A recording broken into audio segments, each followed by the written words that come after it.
Good afternoon. Um, Welcome to the stream. It's one of those. What was it? Friday, and I'm laughing because I have a cat. Well, I used to have two cats. Rest in peace, Bruce. Betty's still with us, and she is trying to get in the house, trying to get in the room, in the house. She's in the house. She's trying to get in the room, and she came in before while the countdown was going on, and I exhorted her to, hey, come or go, but you can't be coming and going. She decided to leave, but of course, as soon as I close the door and then the stream starts, I can hear her scratching at the door to come in. And cats are very persistent. We'll see if she takes the hint that she missed her shot. You missed your chance, Betty. We'll see. Back to what we're actually here to talk about is The House of 99 Souls, a bone-chilling adventure by Danilo Frontani. I marked this as sponsored or whatnot. They didn't ask me to do this. They did send me the digital copy, Hellwinter Forge, that is, on drive-through. So that's that. But I do tick the check mark just because, as usual with these things, if you're not familiar with how I do this, I don't read them in advance. I haven't looked at anything but this cover, and I really only looked at this cover this morning to make my amazing thumbnail. So I have no idea what we're going to find. When I first started doing these, I would literally read these things cover to cover. I don't do that anymore because it's just too many parts. Interest in parts just goes down. I forget what's going on. It's hard to do over multiple parts. So I'm going to try to hit at least what I believe to be the high notes. What is this module trying to kind of sell us on? And then hit those spots and then take it from there. Hey, Terrence. Terrence says, yeah, came in on the come and go. Yeah, I mean, cats are like that, right? They don't want to be somewhere until it's like they can't get out, or they can't. It's like they don't care until you tell them they can't be a certain place, and then that's exactly where they want to be. So now she's at the door. Couldn't have cared less to have been in here all morning, but now as soon as I shut the door on her, she's here. Oh, Frederick says he might run this at North Texas RPG Con. That's one of those cons I've heard very good things about, but I haven't been to yet. This is dedicated to Simon Barnes. Usually when you see dedications like that, it's usually something bad. So I don't know offhand who Simon Barnes is, but they got that dedication. Thanks to the playtesters, and this was art by Alessandro. I need my glasses here. Paderi, get that right? Yep, Paderi. Cartography by Laura Cheliti. Andrea Tupac Malika with the editing and graphic design. Additional art by The Forge and Old Books Illustrations. And written by Danilo Frontani and published December 2024 for Old School Essentials by Hellwinter, Forge of Wonders. Frederick says, if you love the OSR, check out North Texas Con. Yeah, I've heard good things about it. That is the scuttlebutt. It seems to be that people put that up as actually from a pure old school perspective. I've heard more than one person say that North Texas was their favorite, or at least in that top, in their Mount Rushmore of old school conventions. All right, so what do we got here? I'll read from the back, which I did post in the show notes, but I'll read it again here.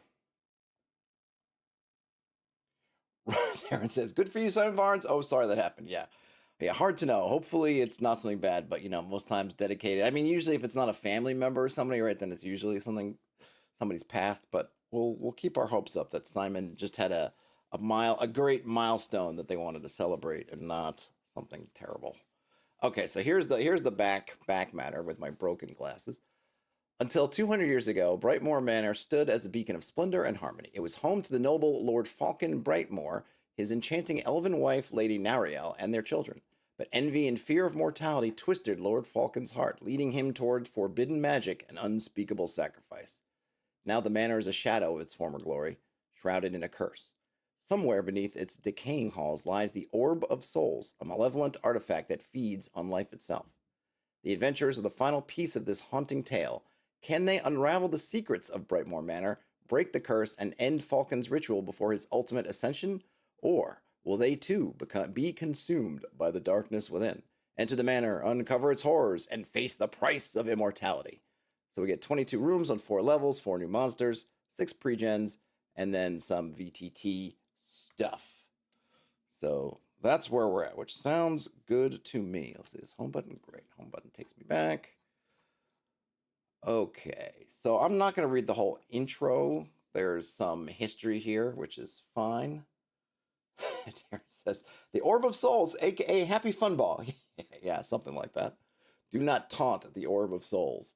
All right, so we have some adventure hooks I shall read. One is Shelter from the Storm. The adventurers are returning from their latest quest, and as night falls, a fierce storm suddenly descends upon them. Lightning flashes across the sky, briefly illuminating the distant silhouette of Brightmoore Manor. The manor seems the perfect place to seek refuge from the storm. So this would be the Rocky Horror Picture Show intro. If you, I can't, yeah, it's hard for me to say. There would have been a certain point where I said I can't imagine anyone not knowing Rocky Horror Picture Show, at least the setup. But now, I don't know. Do people still watch Rocky Horror Picture Show? Everything's changed. I feel like I'm in that old man. Everything's changed, and I don't understand the world anymore. All right. Let's see. So that was one. No particular reward for that one, just happenstance. Unclaimed inheritance. Sir Reginald Moore was surprised to discover an unclaimed inheritance among his family's documents, Brightmoore Manor. He sent servants to assess the house's condition and prepare it for a potential visit, but they never returned. Worried for their safety, Sir Reginald hires the adventurers to investigate what happened and determine whether the manor is ready to be reclaimed. That one's got 200 gold pieces attached to it. And then the third one, New Life in a Dead Place. After 200 years, the village of Brightwood is beginning to repopulate. From the abandoned ruins, settlers are creating a new community. However, the spectral presence of Brightmoore Manor causes more than a little concern. No one has yet dared to approach it.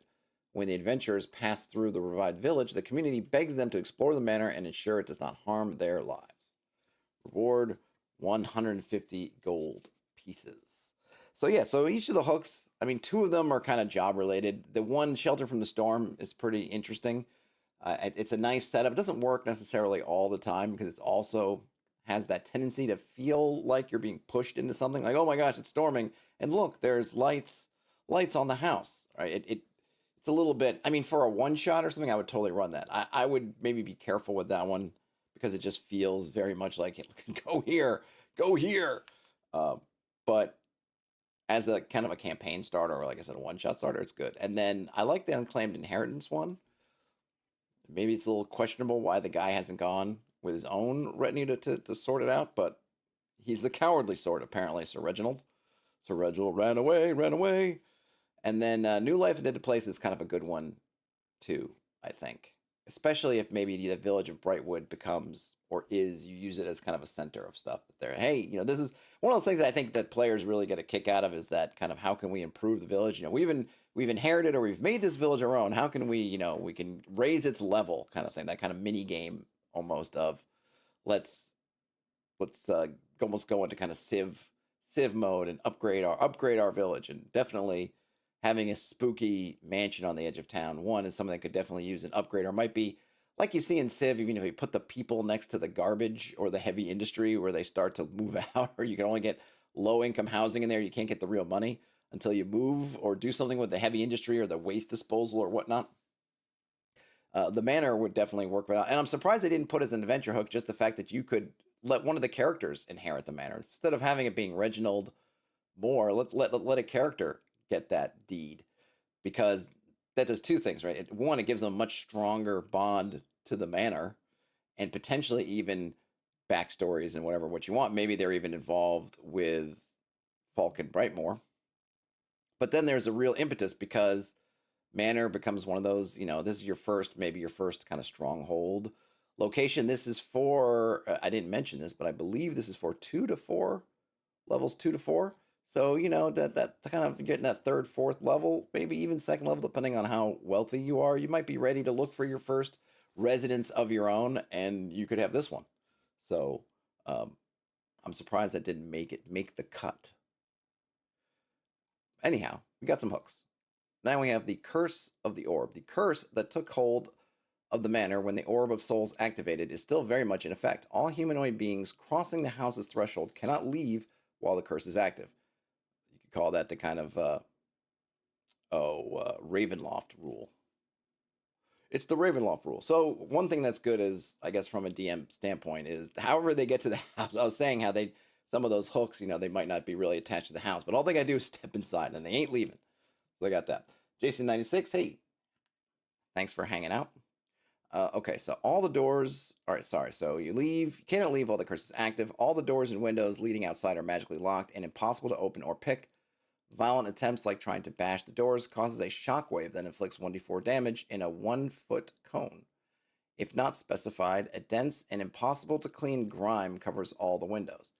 Moreover, the entire manor is a dangerous place to rest. Every time the adventurers take a rest, they must roll on the random encounters table you find on the next page. All right, well, I mean, I should hope so, right? It's a dungeon, essentially, so I would think that resting wouldn't be good. Now, presumably, since you can't really leave, well, we'll just have to read through. It's 22 rooms, so it's not a huge amount of rooms. We don't know everything that's going on. Presumably, this is something that I'm guessing we're not told. Sounds like maybe this is a session, so you're going to do this in kind of one adventure. So you can't leave until you finish, but I presume that unless things go really horribly for you, it might not be a case where you're going to need multiple rests to restock and restore your resources, but we don't know. No, we don't know yet. Terrence says their worst nightmare, a party they can't leave. Yeah. Terrence, have you ever seen that film, The Exterminating Angel? It works on that premise rather well. So we have some special rules. So we stuff from the Orb of Souls, which is a powerful artifact. Okay, the soul of any humanoid creature that dies within the manor's walls will be absorbed by the orb, advancing the clock of souls by 1 tick. All right, cool. So they didn't mention that yet, or we didn't read it yet. But again, I'm skimming. But we have some kind of clock, and every time a humanoid creature dies within the manor's walls, it gets absorbed by the orb, and the clock gets 1 tick more. If 4 humanoid creatures, including the PCs, die during the adventure, the Orb of Souls ritual will be complete. All right, so we don't know. So we know that there are going to be the PCs. We don't know how many PCs there are going to be. Presumably 3, 4, 5, 6, and that's maybe not even including hirelings. We don't know we don't know yet what the encounters are. We'll read them next. So I'm curious as to how many, if the only humanoids in the place are the, I guess it's what I'm wondering is what non-party affiliated creatures are there, because if it's only 4, that's kind of tough, because 3 goblins and you take them out, then suddenly it's like you're at 1 tick from disaster. But I'm gonna guess that the denizens, except for maybe the Lord Faulken himself, if he's still hanging around, are probably not in the humanoid category, but we'll see. The Clock of Souls, personally created by Lord Faulken and nearly 7 feet tall. Okay, so this is not just a metaphysical countdown, it's literally a clock. It's made of wood except for its single hand, crafted from an unrecognizable black metal.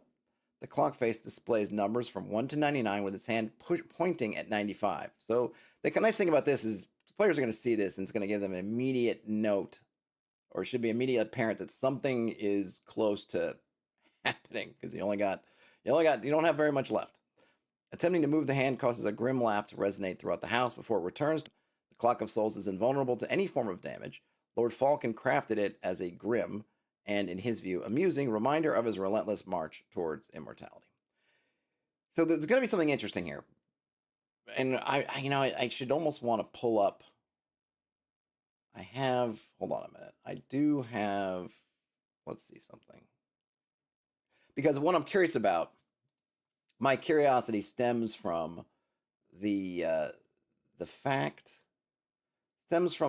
that we're in levels 2 to 4. So we're not at the first level. So if you're first level adventure and you've got stuff that's kind of invulnerable to harm and stuff, it's fine, because the parties, unless the GM gives away some kind of crazy magic item from Jump Street, they don't have the means to get around stuff. But by the time you get to, say, 3rd or 4th level, you absolutely might have. So that's why I just want to pull this up just to see, because I'm curious.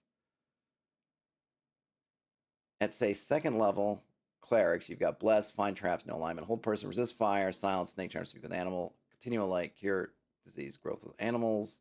Well, I guess, and I forget which. Hold on a minute. Yeah, you don't get 3rd level spells as 3rd level, right? You get, what spells do we have available? Magic users at, say, 4th level are going to have 2 first and 2 second, and yeah, clerics are going to be even worse, right? Clerics are just going to have 2 first and a second. Okay, so I'm just really curious about what spells. So second level cleric spells, bless, find traps, no alignment, hold person, resist fire, silence, snake charm, speak with animal. So none of those are particularly uh, have any bearing on the fact that you can't get out or any of this stuff, or invulnerability of stuff. First level, cure light, detect evil, which would be good here. Detect magic, light, protection from evil, purify food and water, remove fear, and resist cold. All right, so now I just want to see about. So for elf and magic user, first level, charm, detect magic, floating disc, hold portal. Hold portal. Does that keep it? Oh, it doesn't have. That's, hold on a minute. I gotta. Sorry for the diversion, but I am just curious about this. Magic user. What's hold portal? Open or closed? Okay, just hold. It magically hold shut. So you can't hold it open. Okay, so that's fine. Light, magic missile, protection from evil, read my shield. Okay, that's fine. Let's see. Second level, continual light, detect evil, detect invisible, ESP, invisibility, knock. See, knock is and that's a spell that I think a lot of folks will take. I guess it's not. Is it in here? So Knock says this spell opens known secret doors, held and wizard locked doors, barred and otherwise secured, or stuck gates, locked chests, and so forth. Yeah, so this one's tough because one thing I guess I don't love is when adventures will kind of just hand wave things from not working. I guess I'd like to know. We don't. It's not like there's a ton of spells, but I would like to know what happens if you cast Knock on this stuff. Does it just not work? Does the spell fizzle? And then kind of why? Now, why doesn't Knock work? Because that is a very reasonable spell for a magic user to have on hand, and we don't know what level the bad guy is. What's his name? Lord Faulken is, but something that's for me, it's going to be very your miles may vary stuff. I will at times get kind of a pet peeve of mine when I know that's the thing that people do. Like, look, it's an NPC. It doesn't have to work by the same rules as players do, and I get it. And that makes a lot of sense for creatures and things like that. But for people, I always think about, well, could I do what he's doing? Like me as a character in a game, I go, well, could I? Lord Faulken isn't of different stuff than me, than my character. If I'm playing a wizard, wow, Lord Faulken's made a clock that is literally invulnerable to damage and to anything, and he's been able to lock this house down. So even magic spells like knock don't function. He's doing stuff like, can I do that? And if I can't, I want to know why. And to me, the meta thing of like, well, they're an NPC doesn't wash for me, because in the game, it's like that doesn't make that's a meta thing. Like, yeah, I get it from a game design standpoint. Yes, they are an NPC and I am a PC, but that doesn't explain in the fiction why they can do special maneuvers that I can't do. Does that make sense? And that's always been a pet peeve of mine. But it, like I said, it's of me. But I just thought it was interesting to see. So as a GM, you may have to deal with, what are you going to do with knock? And I kind of wish they might have addressed it here. Maybe they will somewhere else. But it's a spell that I could certainly see a magic user taking because it's really useful. And it for some reason, it won't work on the outer doors. Random encounters table. So here we go. So we've got things we can encounter. Dwellers. And this is each time, so you roll on it each time they pass through a corridor, enter a room with an asterisk marked, or take a rest for the second time. I see. So some rooms are special rooms. If you go in there a second time, then you have to roll for an encounter, or you might have to take a rest. Hey, Mark, how are you? Good afternoon. So, okay, so our counters, we get some dwellers. We don't know who they are yet. Bram the Tormentor, if they're awake. All right, so that might be something that happens at a certain point. It could be a soul orb. We don't know what that is yet. We might get a vision of the mansion in its former glory.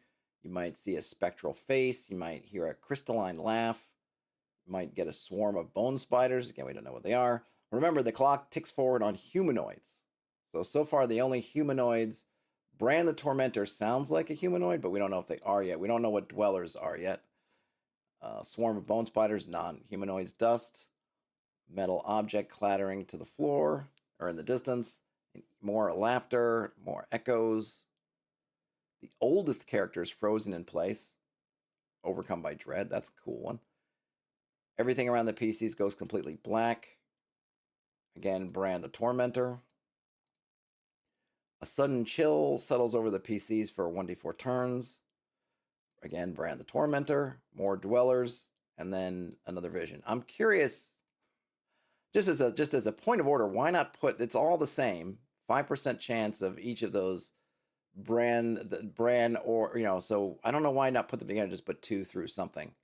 I'm not sure if there's some meaning. Maybe there's something here that's going to modify the die rolls, and so they wanted to have on either side of 10, let's say they want to have something. So, hey, if you have +2 to your roll, you're going to get stuff here. That if you had minus something to your roll, you get stuff here.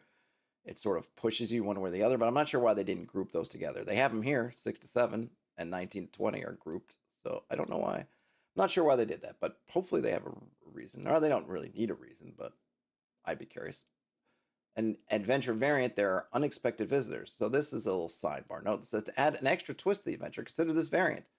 Due to the curse of the Orb of Souls, the PCs cannot leave the manor once inside, but that doesn't mean new surprises can't enter from the outside. Each narrative hook offers opportunities to introduce unexpected guests entering Brightmoore Manor. Perhaps a group of villagers, or even a band of goblins.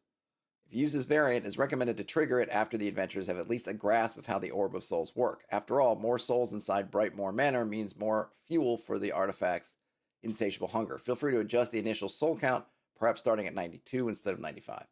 This is really cool, and I kind of just think you should have this in here. I would always run it with this variant, and yeah, I would lower the clock down to maybe 90. I mean, look, they obviously have play tested this thing and presumably run this variant, so maybe they know 92 is a good number, but I like 90 or something like that is good. And then, yeah, I totally would have, after some kind of phase, maybe in the second hour, somebody shows up and you can roll some dice, because it's a lot of fun. I just imagine the kind of tense exchange you might have with some goblins. You roll the goblins' reactions, but then the players, or the characters, hopefully know what's going on and say something, trying to like, no, please, we can't fight. We don't want to, we literally don't want to hurt you, because then, the world or our world will be ending. So it merely makes for, I think, a really fun added element. So I would totally play with that off the bat. Oh, Bran has 2 different C pages. Oh, never mind. Do they? If awake, see page 11. See page 11. No, they got it's the same. 23 and 23. Yep, they don't change. But it's a good thought, Mark. They don't have that note, if awake. So at some point, so I presumably when it starts, Bran's asleep, then he wakes up. Let's see. I think there's a map. Did I get a map? Let me see if I got a MIP. Oh, I'm gonna have to. There's blue sky for you. Ooh, let me just get that out of the way. All my tabs. Let me see if they got a map here that I can grab really quick. Let's see. Maps color. Yes, that's exactly what I want. Things I should have done before I started the stream. This is okay. We can open it with.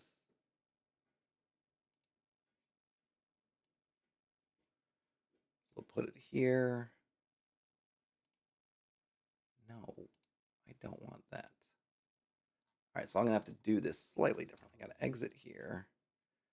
Now let's throw that there. And yeah, I'm going to leave book view. Go to single page.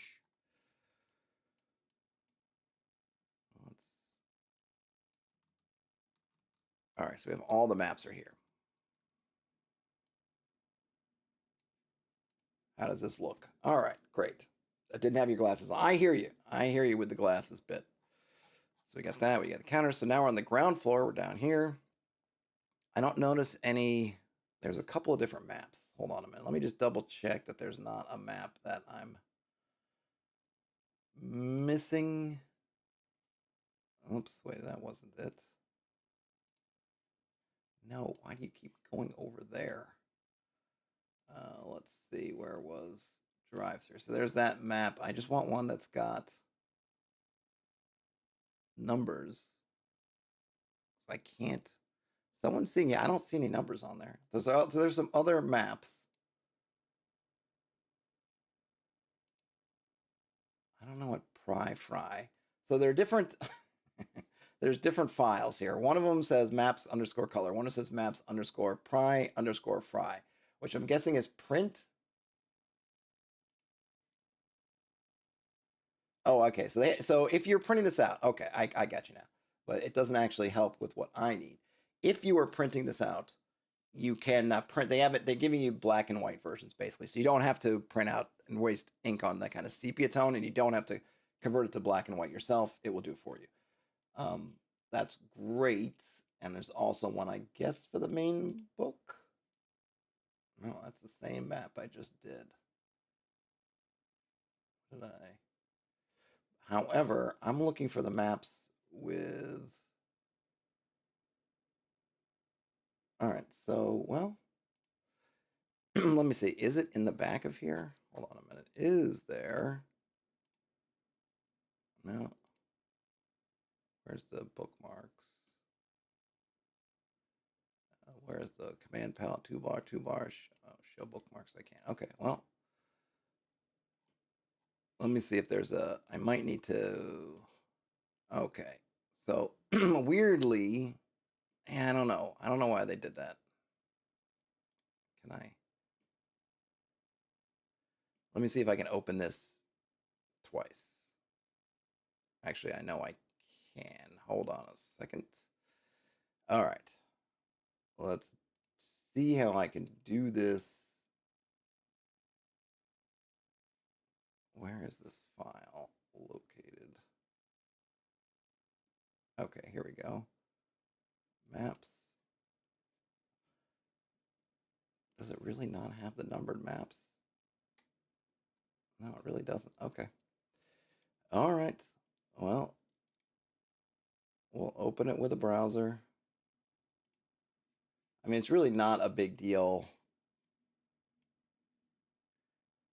if we were, wouldn't be a big deal if we had the physical book. Though still, not sure why I like having the separate maps. I think that's great. But I don't know why you would not have the numbers, because those don't look like maps that I'm going to be handing out for players. Though maybe that, that might be it. I guess maybe because they make mention of there being game aids for your VTT, and I'm guessing that maybe those separate files are VTT files, so meant to be player facing. Still, it just seems like why not have the version of at least one of those files with the numbers on it in case you just want to print it out separately. Or like me, look at the PDF while you're looking at the map. All right, so now this makes a lot more sense. See where things are, because we have the entrance. So just to take a look, I'm not going to go through all the room. I'm not going to go through each room key, but we can kind of see a little bit. We'll look at a couple of these just to get the style, the flavor, and how they're laying things out. So we got the keyed areas for the map. So here, number 1, the entrance. As soon as the last PC crosses the threshold, the heavy entrance door slams shut behind them. From this moment on, the curse of the Orb of Souls prevents the adventurers from leaving the house. There is no light within the manor. Frescoes depicting rural scenes adorn the walls. 2 curved staircases lead to a balcony on the upper floor. To the east and west are 2 large doors. Between the staircases, stands an enormous clock. 2 skeletons are seated, slumped against the wall near the entrance door. This is a beautiful map, by the way, but it's almost too pretty. Just because the it's always interesting. So you have stairs, broken stairs here. We don't the skeletons, or is that them over there? 2 skeletons are seated, slumped against the wall near the entrance door. Okay, I guess these are the 2 skeletons. Look at here. Okay. So we got some so we can see here that the different exits and entrances are bullet pointed out, or the major stuff, I guess. So we got the bullet point for the staircases. We get doors both closed. We get the clock of souls, and we get the skeletons. And they're not going to wake up. They have nothing of use, though. They're just dead. This, to me, I don't know if I would say it's a missed opportunity, but the skeletons there can help. Something I guess I believe in more and more is when you're entering a space like a dungeon for the first time, like here in Adventure, the things that are at the first part of the dungeon help set the tone and set the stage for the things that are everything's to follow. So I really feel that when you have things objects and just whatever dungeon stuff in those first areas of your dungeon, those are the things that your players are going to be looking at to cue them in on what's going on, to help give them ideas of like what is happening here, right? Because in this adventure they have no idea. They have the tale of Lord Blackmoore. I suppose you could introduce it depending on how you're bringing in all the story, but nobody knows it. They've just been, the plot hooks are somebody inherited it and they want you to check it out, or the villagers are afraid of it, so please check it out, or you're caught in a storm and you need somewhere to get out of the weather, so go check it out. None of those. Maybe the villagers, if you question the villagers, you could then get some of the story. It doesn't seem like the guy who inherited it. You could obviously add it to give him some of that backstory, but maybe the good times part, because nobody knows when things went bad. However, just kind of by default, it feels like the players aren't going to really know what's going on. So we've got this thing stealing life. That's what's happening, right? The Lord Faulken has set up this orb somewhere in here, and the clock is there to count down this thing, sucking the life out of everything. So now you have these two bodies by the outer door. What I would do is use those bodies to somehow show, if you can, visually what's happening. And I think in media, whether it's actually like this or not, in media, you get a lot of that, the idea of like someone who like rapidly aging, so they lose all the fat in their skin and peel, right? You could kind of get that and get desiccated. So I would use that instead of having them being skeletons, have them being where their skin's been kind of artificially pulled and they're almost leathery, like they're mummies, but some of the clothes that are on them are not that old and tattered, so it's not like they've been mummified, dead for thousands of years, but that they look almost fairly recent. Maybe even if there was a plot about villagers coming to check it out and disappearing and not coming back, or the assayers or the assessors or whoever, the servants that the guy, the other plot adventure hook sent in, this is the perfect opportunity, and we'll see if they use them somewhere else, to have those bodies there so they look like they're super old and their skin's all, and they're kind of like they're mummies, but we know from their clothes and maybe because you know who they are, they're not old. So something did like zap them out. And I think the players might think at first, oh God, vampire, or what's happening here? But then you can have fun with them checking out the bodies, and like there are no puncture marks, and there's that mystery, but it cues them in a little bit to what's happening. And I think just having the skeletons there, it's not it's bad, but especially because they don't do anything, right? They don't have any items on them. They just been there a long time. It's just set dressing, and I just think you could use that set dressing better, would be my thing. Does that make sense? It's not bad, but there's just a lost opportunity, a missed opportunity to help introduce the characters to what's really going on through there. So if I was going to run that would be one thing that I would do, is change that. Let's see. So just in terms of, again, the layout. So the next room over here is the dining room. And this seems to be kind of following that OSE more or less standard with the kind of bullet point layout, which I don't mind. It's not my favorite, but it's fine. So here we have for the windows, which has a bullets and then a number list within the bullet of the windows. So the bullet from the window says, attempting to clean the windows is useless. It's not dirt, but the effect of the Orb of Souls curse. If a PC tries to clean or open them, we roll a d4. I see. So this is a roll a table. So if you try to clean the windows, I guess the idea here being that it's dark in here. It might be more fun if there's kind of a gray light than it just being dark, but it's dark. So you might see that there are windows. And so, yeah, it makes sense to see, like, can we clean the windows and get a little light in here? We probably got here in the morning. I mean, usually you leave. If you know you're going to a location, you probably try to get there in the morning so you have the full day. So, yeah, you might be thinking, the sun's out, and why is it dark in here? There's no curtains, so let's clean up the windows. So what happens if you do? Some skeletal arms might emerge, grab the PC, and smash them against the glass for a hit point, and the glass remains intact. That's kind of funny. There might be a sudden blinding reflection that emanates from the glass, rendering the PC blind for one turn. You could save versus spells. Or a ghostly face appears in the glass and screams. The PC must save versus breath or suffer a -1 penalty to attack roll for 30 minutes. Or no effect if the PC persists, roll d4 again. All right, so you get a couple things. Just as a side, probably just put in turns. If you're using turns to track everything, like, hey, you're blind for one turn, then just use 3 turns instead of 30 minutes. It can just get confusing for folks if you're showing them turns and then minutes in different places, it might make them to question, well, how long is the turn? If you're telling me it's 30 minutes here, then how long is one turn? Just minutes or use turns. But I probably wouldn't mix both. We have fireplace, door, and skeletons. They are dwellers of the manor, will rise and attack the PCs while distracted and exploring the room. So there are skeletons here? Where are the skeletons? Maybe I missed it here. Oh yeah, there you go. A massive wooden dining table dominates the center of the room with 2 skeletons seated at both heads of the table. Okay. And now we get the idea of who the dwellers in the manor are, what they are. If we go further down, ooh, and these are all linked, which is nice. Let's go down and check it out real quick. All right, so dwellers of the manor. Oh, that's a cool creature. Gross. Got like choppers, looks like a cutter, and for one arm at the end of one arm, and they're kind of skeletal, not skeletal, I mean like almost look like spiders, but obviously there wouldn't be bones if they're spiders, but kind of creepy arms, one ending in some kind of slicer, one ending in some kind of chopper or cutter.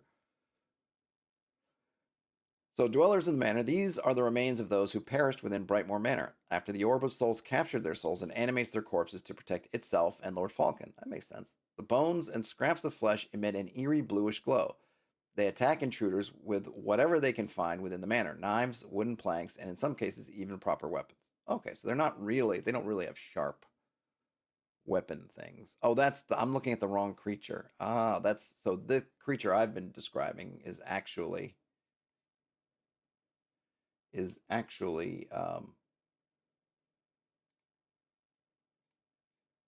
Faulken's horror. Sorry. So these are just kind of normal skeletal types. So they're undead, and they're persistent evil. So they're, interestingly, they turn as a level higher than kind of they are, more or less, because they're wait a minute, it says 1+2 star. 1+2 star. Okay. Anyway, they turn as 2. And the cat is back at the door. The one thing, so that's the monster, which is cool, but the one thing I'd noticed was not noted, which should have been, I think, go back and look, is that if they glow blue, then those skeletons should have glowed blue when they're laying around in the dining room. But did they? No, they don't. So that's a little bit of a mistake, I would say. Anytime they're, and I wouldn't use skeletons. I guess they're giving you, so okay. Yeah, I see what's happening here. I see what's going on. They're skeletons because this is what you might read or what you want to describe to your party, and the party doesn't know the term dwellers of the manor. It's not a real, that's their, yes, they are dwellers of the manor, but that's not a name that anybody knows, right? That's just kind of what they are. And then so you see they're skeletons, but they should be glowing blue because that's what the dwellers of the manor do.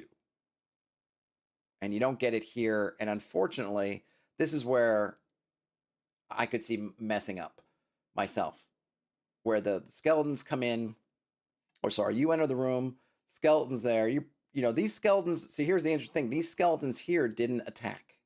They didn't do anything. And I don't know why. So here's another question I would have. The skeletons in the first room, I guess, are not dwellers.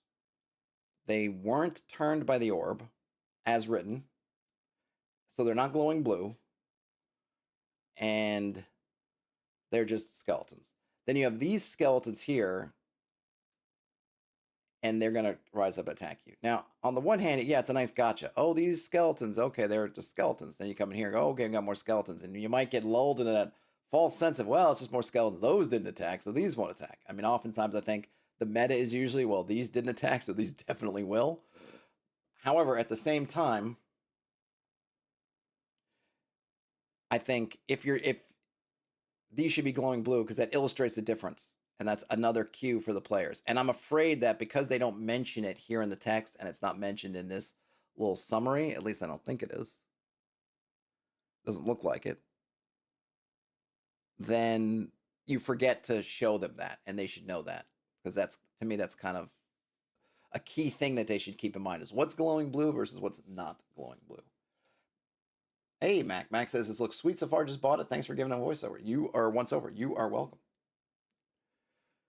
So that's okay, so then we got that. Now in the Grand Hall, I do like this layout with the 2 columns where it looks like you get a little bit in the sidebar. You get some more stuff, so they could do things like put the stat blocks in the side column, or in this case, more notes about full kind of description. So here we've got, there's a pendant. Heavy curtains cover the windows, leaving the room in a dim light. The floor is wooden, and beautiful bookshelves cover almost all the walls. I also like the fact that it looks like we're bolding things that then have notes down here, which I think is a nice touch. That way I know as I'm reading it that, oh, this is bolded, so I know to look down here for more. So I think that's a really nice design touch. 2 armchairs are in front of the fireplace in the southwest corner. A corpse sits in one of them. A pendant lies near it. On the northern wall, there is a door. So the corpse is Lady Narielle. When the PCs approach, she suddenly opens her eyes and attempts to caress the nearest one, saying, "My dear, it's been so long." Save versus spells allows the PC to avoid the touch. On a fail, Narielle's touch drains 1d20 years. All right. If left alone, she returns to her seat and closes her eyes. If attacked, she fights as described on the right column. The pendant is a gold pendant engraved with the Brightmoore family crest. On the reverse, the word forever is etched in flowing calligraphy. Opening it reveals delicate portraits of a blonde elven woman and a youthful man, painted with remarkable detail. So that's cool. So the note on Lady Narielle reads that despite his madness, Faulken could not bring himself to kill his wife. Instead, he bound her soul to his own. Until the clock of souls strikes its final chime, the wretched creature lingers between life and death. In the first decades, Lady Narielle hid from anyone who entered the Brightmoore Manor, terrified by every chime of the clock of souls. But nowadays, she's gone completely mad. She will always provide the same answer to every question: lift the curse. Free my children. Stop my foolish husband. If attacked, Lady Narielle defends herself, trying to touch her attackers to drain their life force. But where does that drained life force go? If the PCs kill Narielle, her soul will feed the Orb of Souls. Okay, so she's not going to attack you. She's just going to sit there. But if you do get in a combat with her, she's going to accelerate the clock. Terrence says those are not dwellers, just skellers. Yeah, nice. Skellers, not dwellers. Let's see. She's I don't know. They don't say if she's undead or not. Obviously, she's not, though it seems like she is. So here another oddity, right? Lady Narielle, it says, is a corpse, but maybe she's not. Maybe she only appears to be a corpse, I guess. So she's not fully dead, so she still counts as a humanoid. Interesting. The 1d20 years is kind of fun. I guess if your players are humans, it's going to be more meaningful. If you're elves or dwarves, not so much. I don't know if I would tie this into the orb. Like, does her touch drain go to the orb? Does it go to her? Does she liven up a bit more? I just think there's maybe another element you could add in here. I might look at, well, what else? What does it do? What are those years going? Does it drain? You know, for vampires, we understand they're feeding their life force, but with her, it doesn't seem like that's it. So what might that drained life force go to? And it might be interesting if it's even a little bit of its, maybe not even necessarily a horrible thing to have that life force drain, because maybe it gives her some of her I was gonna say humanity, her elfinity back, her elfishness, her life. You know, so you might want to sacrifice 1d20 years, but then maybe there's some other price. Like, there's just something neat about that, interesting, that they're kind of obviously they're leaving it to you, the GM, if you want to add more to it. I definitely would want to. Terrence, yeah, I missed it. I could have put in the she's only mostly dead reference. Yeah, Miracle. Where's Miracle Max? We need him. So we get servants' quarters. Nice picture. The tower base over here. The room is dark with several torches mounted on the walls. It can be lit. A stone spiral staircase leads to the upper floor. Various paintings are hung along the walls. Bordered the stairs, a marble statue stands in the center of the room. So we get some nice stuff about the paintings. Ooh, there's an effect if you study the painting too closely. You might get blighted, which only a cleric can remove with a bless spell. Let's see. Oh, this is a 4C. So sorry, I didn't kind of skipped over there some bedrooms here, but 4C, which would be this room over here. Oh, all the servants' rooms get light. Oh, nice. Okay, so wait a minute. We got servants' quarters, simple room with a bed that's long since decayed. The window lets in a small amount of light. the bed. So if the PC is inspected, they find a small yellow piece of paper among the tattered sheets, written in an uncertain calligraphy. The following words can be read: "I'm scared. Let's escape tonight. It's no longer safe here." If the PCs attempt to clean the window, the face of a young human girl appears for a brief moment. B has the asterisk, so the second time they come in, roll, but also roll the first time you come in. So, okay, great. And then C, though these rooms, interestingly enough, unless you're running away from something, I'm not sure why you'd want to. There's nothing here, and I'm wondering why you'd want to come back, unless it's to rest. If you decide, oh, we got to go back to the servants' quarters to rest, which you might actually. Now, for C, the third one, there is a bedroll, and this room feels more comfortable. So there's some kind of feeling of comfort. And if they decide to rest in this room, they can take an 8-hour rest without rolling on the random encounters table. So you definitely want to figure out this room. So if you check out all 3 rooms, it's probably pretty obvious. Here's your designated rest area. Mac, referring back to Lady, what's her name again? Lady Narielle, says perhaps it can restore a bit of her sanity.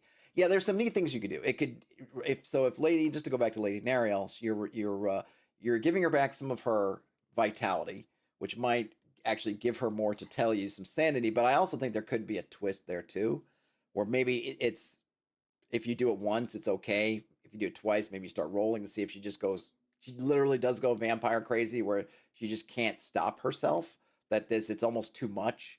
And so then it puts you in that spot of you've kind of enraged. So you have this nice sort of push your luck of getting her more, gets you some more information, but then also turns her down this road towards becoming some kind of a vampire, not a classic vampire, but turning into kind of turning or putting her vampiric lust to a point where she cannot hold it back. That would be, a fun idea. So it's cool, but it's sometimes, and this happens with me all the time. I'll have something, in fact, my adventure that I need to go back and kind of work on. I've seen the same thing where it's not bad. The first kind of like, here's stuff that happens. And then I go back over it, and as I'm playing it and kind of reading, I'm like, oh, I'm really leaving, you're kind of leaving stuff on the table. It's like, oh, there's this thing here, or there's room for a thing here, and I'm not utilizing it. And then you go back and, think like, or you don't. But hopefully you realize it when you can go back and kind of add stuff back in and add and say, hey, what can we do with this element? Like, oh yeah, she's got this cool thing, and she's a neat, really important character here. I mean, there's a whole, and maybe some players will figure it out, right? She's the wife, right? This whole thing with Lord Faulken, we don't know his story, and we don't know, and I don't think, and I didn't read the background, so we don't know if it's just he wants to be immortal, or if he wants to be immortal so he can spend his life. Because my impression was at the beginning, though it might be wrong, is that she lives forever, and the idea is he can't bear to be without her, presumably. So what do you do in response? There are a couple things you could do. One, you could be, well, she's going to die with me. I'm on my deathbed. She's coming with me. We're going to the afterlife together. That would not be very nice. It could be something, there's a version of this in Tolkien. We know Arwen makes the choice. She's half elven, so she gets to choose whether she wants to be elven, live forever, or be human, and have that doom of men applied. And she loves Aragorn so much that she doesn't want to be part of him, so she chooses the doom of men, even though that she'll be sundered from elven kind, because Elrond and the elves, they'll go back to Valinor, they'll hang out till the end of the time, basically end of Arda, and that's where they're at, right? But whereas men disappear, humans go beyond Arda, they go outside, and who knows what happens with them. So she chose that for love. Faulken does not have that option available, and presumably Lady Narielle is not half elven, and that's not how half elves work in most D&D anyway, so that's not available. So the other one would be, well, I'm going to try to live forever too, so I can be with her. But that doesn't seem to be where they're going, because obviously he's done something to her, because she could just be living, I mean, assuming your elves are kind of the classic immortal elves, that she's living forever, but clearly he did something. Maybe they disagreed over his choice or whatnot, but anyway, I could see players, if they're given the opportunity, to try to leverage Lady Narielle to work on Faulken. But there are a couple things. One, she has to be in a state where she can be a potential tool, which as written, she is not, because she's just kind of crazy. And then they have to be able to suss out the fact that they were a couple and whatever. And the stuff to figure out the couple thing, I think, is there. Oh, the pendant and other stuff I'm seeing, and okay. I think they'll get the picture eventually with that. But I think having her just be kind of nutso with kind of no way to counteract it it just takes a tool off the table. Now maybe they could charm, and because she's kind of, I would say if she's humanoid enough to work for the clock, that she's humanoid enough to have charm person would work on her. Maybe you could charm her. I guess are elves immune to charm? I don't remember. Anyway, you could maybe charm her, do something else to drag her along with you. But I think, again, it just is a mechanism of like, oh, how else could the party interact with this? And she could be a powerful piece if you let her be. All right, so in the kitchen, we've got bone spiders. Where's the kitchen? That's number 6. We're over here now. They're undead. So they don't eat bones. They're made of bones. We've got a wall fountain over here. There's a secret door. So I guess the fountain must be this piece here. Midway down the corridor where the kitchen and the servant quarters are located, a small fountain is carved into the north wall. A heraldic symbol of a snake is engraved just above the spout from which water once flowed. There's some murky water in the basin. The secret doors, if the PCs search for secret doors along the corridor, they will find a brick that can be pressed. This activates a mechanism that makes the fountain slide into the wall, revealing a small hidden space behind it with a chest inside containing 1,200 gold pieces and a strange and unsettling pendant made of rough ruby gemstones worth 350 gold pieces. All right, so, well, from a mapper's standpoint, if you were to map this whole thing, you would recognize, if you're doing your whole squares, that there is a gap here. So there is a way in which you might end up saying those things that I think is an opportunity to kind of lay some clues in here that maybe this is where a secret door might be. Because other than the fact that there's the wall fountain is there, that's no particular reason in the hallway to have it, other than, like I said, it really comes down to, at that point, you have to map it out. But it does, because this space is literally filled completely, it does reward good mappery. So map it out. Got a pantry, so now we can move on to the middle floor. If I can get everything. Oh yeah, and we do get, so they are 5-foot squares. All right, so not 10-foot squares, 5-foot squares. Let me just zoom out slightly. Okay, so we have the library, bookshelves, a fireplace, a couch. There's some more bone spiders. We've got a guest room, window, wardrobe, skeleton on the bed.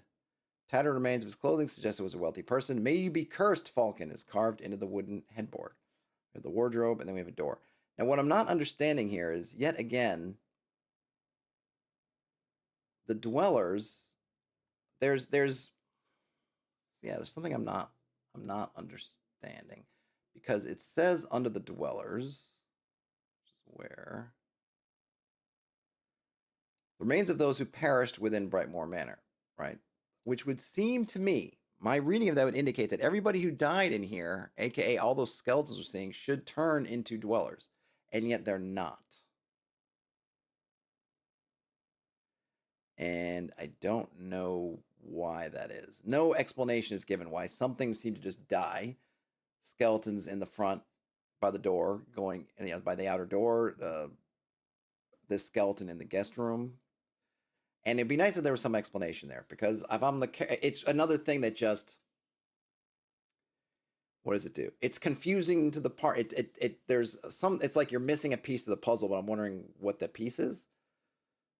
Like, why do these skeletons just dead? Why are those skeletons running around trying to kill me? And there's no, now obviously the other skeletons glow blue, which I think was a mistake not to mention that in the description. This isn't glowing blue, but still, if we're trying to kind of complete the picture here, it just doesn't, from what we understand of how the thing works, it doesn't make sense, because they died and they're not a thing. So it could even be as simple as, well, maybe as a player you would just backfill it in where they must have made their save. Is there a save versus death or something, or whatever, to save versus paralysis? I don't know, save versus spells, whatever it is that they made their save, so they just died. Maybe I would probably give players a save to see if their soul got sucked in and not be automatic. But it would be nice to know some kind of mechanism, or understand why some things are rising up to attack you and others aren't. I think it just muddies the picture for the PCs, I guess, ultimately. If you're trying to do this thing, oh my gosh, this thing's killing it, and then it's turning into bad guys, but then some things aren't. So yeah, Terrence says, it's dead when we got here, skeletons. Yeah. If this were a dungeon, you could say, oh yeah, sure, but this is somebody's house, so presumably not. Or, I suppose, like, did someone try to stop him before? That's where you could get more story. Did somebody try to stop him before he started the ceremony, and therefore their souls didn't leave, but they're dead here? It doesn't seem like that, but, I don't know. That would make sense to me if it were. Dimly lit, there's a wardrobe. If you open the wardrobe, a thin greenish mist of spores emerges, filling the room. Anyone who breathes the spores must save versus poison or suffer 1d4 hit points. Well, at least this is not save or die poison, which is good.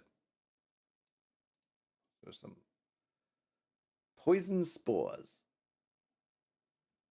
Max says, I do that sometimes when running players through the dread domain. Randomly activating undead is unnerving, keeps them on their toes, and super paranoid. Yes, I know. I definitely like the random undead. Like, I like that you see a skeleton in the corner and you don't know if it's gonna jump up or not. It's just for me, I'm just looking for that consistency, because we've been told something about the skeletons in here, and then some of them are fitting that narrative, and then others aren't, and we're not told why. If it were, like, I think what a cool thing to do is, I thought about making a video on this, which I still might, is using reaction rolls for undead to see when and if they pop up. So use basically the negative ones. I mean, you could just roll a d6, but it'd be interesting to see the different levels, kind of the gradations of the reaction, to say, like, are they sluggish? Do they jump at you right away? Do they wait till you're close? Or do they just dormant and just don't notice you, kind of thing? Oh, and this is, what is this? Grape Aid Spindrift for the working man.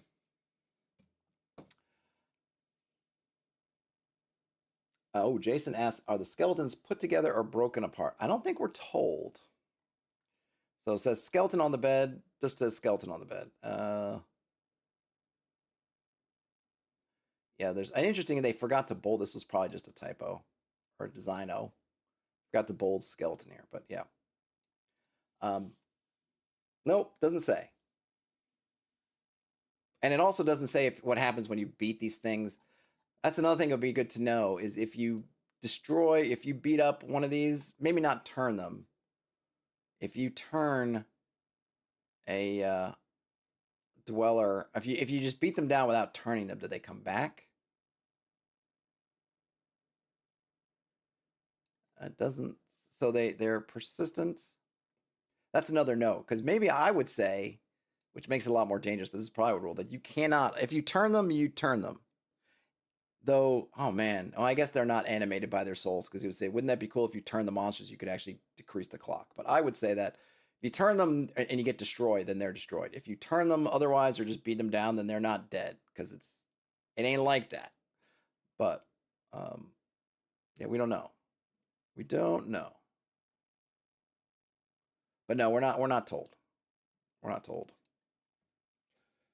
Jason says, I like to make the skeletons that are undead be put together while the normal skeletons are usually broken apart. That's a good idea. And presumably, since you can beat them down and kill them, then maybe these things got killed. But it's just the context here is it's laying on a bed with some clothes, it's clothes on, and even the clothing suggests it's a very wealthy person. So this doesn't seem a case where they were killed. I mean, it's possible, in some kind of combat. It's possible that their throat was slit while they were laying on the bed. But it's other interesting thing is they were alive long enough and knowledgeable to carve that curse in the wooden headboard, but I guess couldn't leave. I almost would like to see remains of knots or something to show that they were tied down to the bed, or something else to suggest why they spent the time carving that into the headboard but didn't leave or attempt to leave. We don't know. We don't know their story. We don't know how they were held there or whatever, but again, it's kind of like there are clues here, and you could introduce some backstory. We're getting tiny bits of it, but they don't necessarily make a whole lot of sense as is. I feel like there's more things we could backfill in here to give it a little bit more coherence as to what happened with the guests. Because definitely the idea that you had some big festive feast. Because, I mean, think about it. You've started their clock. I mean, you put the clock right in the middle of your main hallway, but maybe you brought that out later. Maybe the clock was somewhere else first. And you invite everybody to a big dinner in the dining room, and you poison them all. You could get a good 12 to 24, 36 souls that way. You could really jumpstart the doom clock, the soul clock that way. And so you could see some of these people, put them in guest rooms and they're dying and then whatever, and they realize what's happened, because the mask comes off after they're all poisoned, and you're giving your ha ha ha ha kind of thing. You will you will die, but your soul will whatever, and so they're curse you. But I kind of like to know that, because otherwise they're just kind of like they're hanging around in these rooms, and we don't really know what's happened. I guess he locked the doors so you couldn't get out, but you came back to your room. You didn't die. I mean, I'm thinking I'm gonna die. I'm gonna die down, trying to get out of here.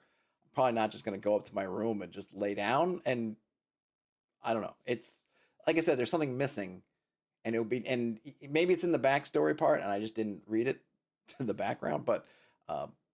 I feel like there's a bit missing to the story that would be interesting. Of course, you can create it, right? You can, if you take the time to, that's why I always want to take the time to read things through before you run them. Because then when you come up with these great ideas like I am, or thinking like, I'd like to fill in something, you have a chance to before you throw it in front of your players. Terrence says the soul clock with your host, Necrodon Cornelius. Yeah, exactly. Getting on that soul train with the soul clock. Max says, I suppose that would be DM's choice. Unturned, likely reassemble and arise. Creepy is better. Yeah. But you can have lots of fun with that. And how much of it is, if because it could be, well, does it, is it just a hard and fast rule, or is this what it's likely to be? Then you can have fun with, like, there was only half the skeleton, but it's creeping towards you anyway, and you let it go because you thought, it's like, well, it's kind of one of those times, it's actually works fine if it's most of the time. And so you can use it as a shorthand, but every once in a while you're going to get burned by it. Whereas, it can be kind of working the same way. Well, this is obviously once your players figure out that that's kind of what's going on. All right, so we have the guest room. We got with the wardrobe with the spores. We got the study. We have some desks. We have another pendant with the word forever. So it's a matching pendant. Bookshelves. There's a blessed scroll there, which is nice. There's a desk. There's a key that unlocks a room door to this other room. Which room is that? Oh, that's the guest room. So, okay, so maybe somebody was locked in there. So they'd locked. So that would have been nice to know. Unfortunately, because the way it's keyed, does it say it's locked? Okay, yeah. Yep. All right. So maybe our presumption is that they locked the guy in there, threw away the key, or put the key in the drawer, and the guy is basically became a prison cell, and that's why he's carving notes in the thing. Though you think, why would you? I guess another mystery. You're killing these people. Are we assuming that earlier on he had more humanity, so he wouldn't just kill them, but would lock them up and let them starve to death for days and days and days? Again, it feels like there's a little bit like, well, why are you doing it that way? I mean, and if it is kind of a humanity thing, that's interesting, and maybe we'll explore that more, but, I don't know. It doesn't seem like, from what we're getting, like him, putting his wife, whom presumably he loved, in some kind of trap between life and death. Doesn't make me seem like he would have qualms about killing folk straight up, but one never knows. So the study, let's see, is over here. Room is dark. Torches are positioned. If lit, they light the room. Okay. There's a spiral staircase down to room 5 and up to room 17. Desk. There's the pendant and the bookshelves. All right, so that's that. Then we have the master bedroom over here. There's a grand fireplace. 2 skeletons can be seen, one lying on the bed while the other is sitting on the floor, leaning against the bed's wooden frame. Both have daggers lodged between their ribs. See, this one makes a lot of sense. Okay, so now we're getting, all right, so these were definitely killed.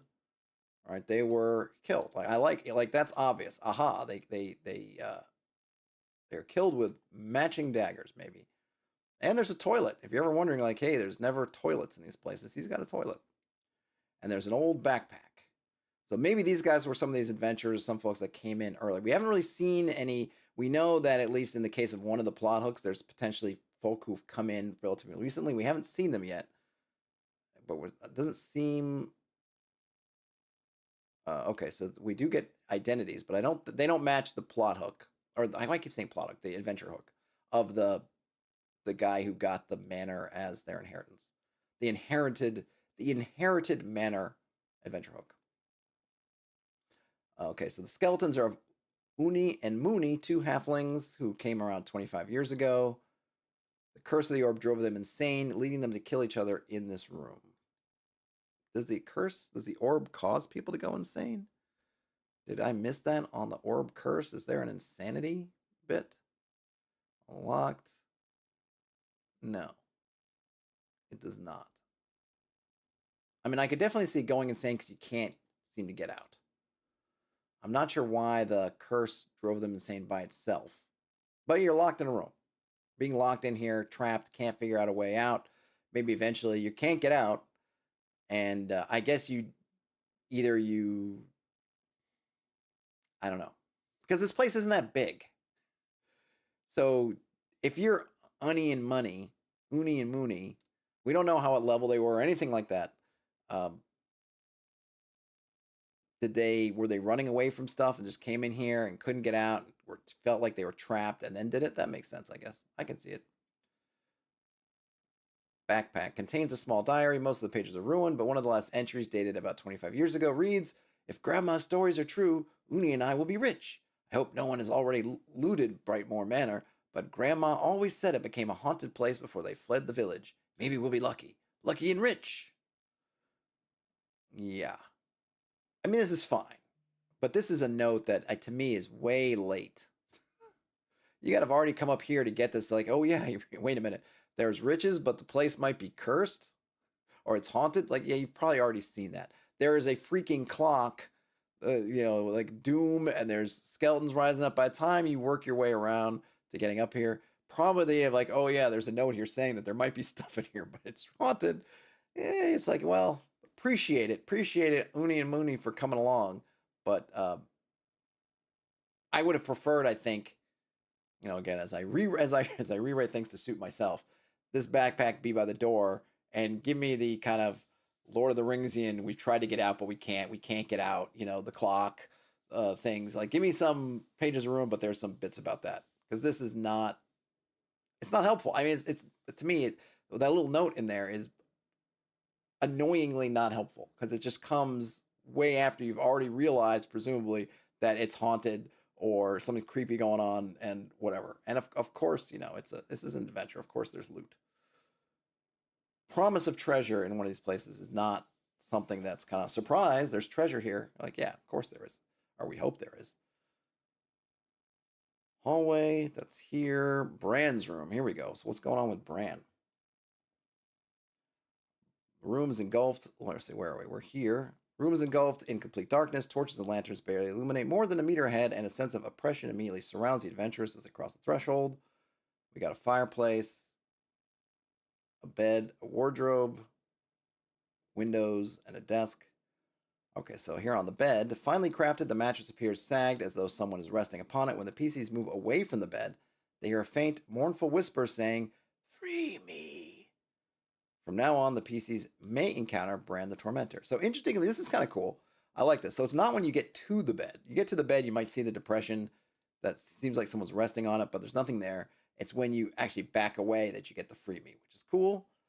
And we've now introduced Bran the Tormentor, who now, if they show up on the encounter list, we can use that.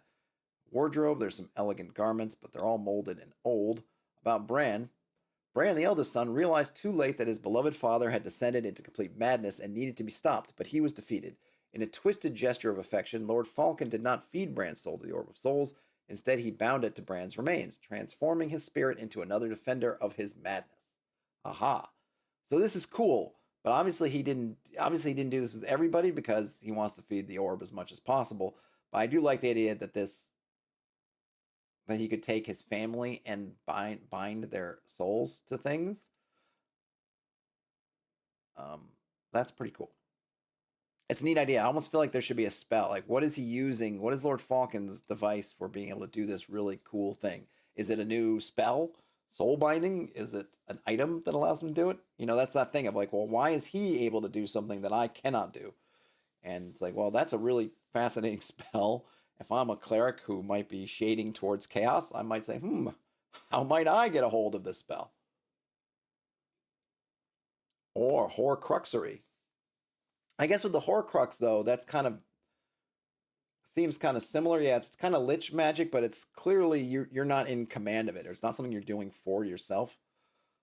Clearly, it's a trap. So it's almost, yeah, it is interesting because it does seem similar to a Horcrux or kind of a lich thing or magic jar or something like that. Pretty cool.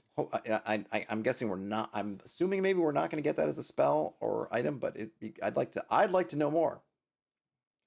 He wears a full suit of plate armor engraved with the heraldic symbol of the Brightmoore. The helmet leaves only the lower part of his face exposed, where his blue lips, perpetually twisted in anguish, peek out.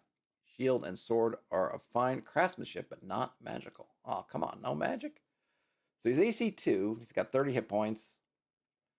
But where is this skeleton? So I guess he's not there. All right, so you can't encounter him all dressed up in his armor in the room. You just get that whisper. Okay, I guess my question now, my only question about this is there more? Oh, wait a minute. Oh, we have some more stuff in the room.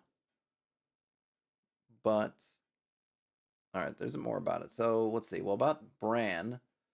The spirit of Bran is cursed to slay against his will. Yet Bran does not wish to kill anyone. He offers adventurers ample chances to escape each time they encounter him. If the PCs can free him from his curse, which we get in another room, he will join them in the fight against Faulken's horror in the next room. Okay, in another room. Okay, cool. So if you can, so he doesn't want to kill you, and presumably he can talk to you, and he's gonna. Can he talk? Would this thing allow him to talk? It'd kind of be cool if it doesn't, but he's trying to literally. It's a neat problem, or interesting problem for the character of Bran, which you can have fun with as a GM, is how can he try to signal without speaking, maybe using his arms or doing things or just not doing things to let him know, hey, I'm not really trying to kill you, but I have to kill you kind of thing. It's kind of a funny sort of maybe you have like a herky-jerky sort of hesitations and everything and the anguish and, whatever, but he's still kind of coming to give the PCs the idea that he's not trying to. Max says that AD&D had a trap soul spell, didn't it? It probably did. My AD&D off the top of my head is not good, so I could not tell you off the top of my head, but I could totally see it. So that was Bran's room. Eleanor's room. First time the PCs enter his room, they're greeted by a comforting warmth. Candles timidly illustrate the space. Oh, wait a minute, I forgot something first. Sorry. So there's the windows. If a PC stares at them for more than a few seconds, the face of a suffering young boy emerges from the darkness. If the PCs have already seen the portrait of Bran in another room, they immediately recognize him. That's a nice touch. It's kind of cool that there's these things that the PCs look in the windows, that they can get these kind of... They're not so much clues. I mean, maybe they are. I don't know. I might think about, well, if the windows and maybe mirrors also kind of offer these clues, but maybe some danger. Again, play with the risk reward of that. The first window kind of has that, but it's all sort of bad, I think. It'd be interesting if you could get something, obviously there are some benefits looking in the windows, but by this point, are the PCs looking at the windows anymore? Because only bad things can happen. So it's another thing where you might want to set up the fact that the windows tell some truths, but there's some danger involved.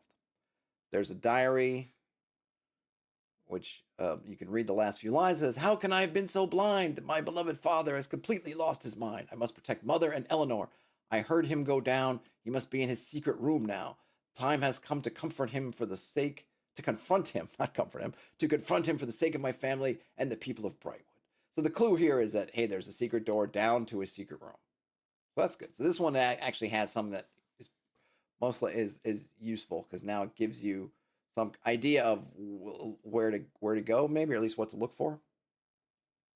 So Eleanor's room is down here.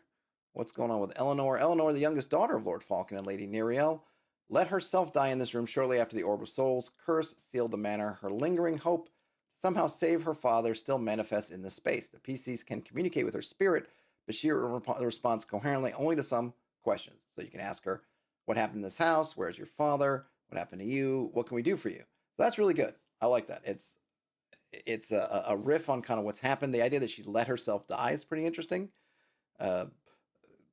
It's almost like, yeah, almost like, ooh, tell me more about that. because she did it in a way in which her soul wasn't consumed by the orb. So it's kind of almost not necessarily important because none of the PCs are going to choose to die, but it's a little bit like, well, how did you do it? Because maybe we could use that if I'm annoyed and don't want the clock to go off. How did you do it? We don't know. Now, let's see. Where is the father? Is maybe the question with the most import.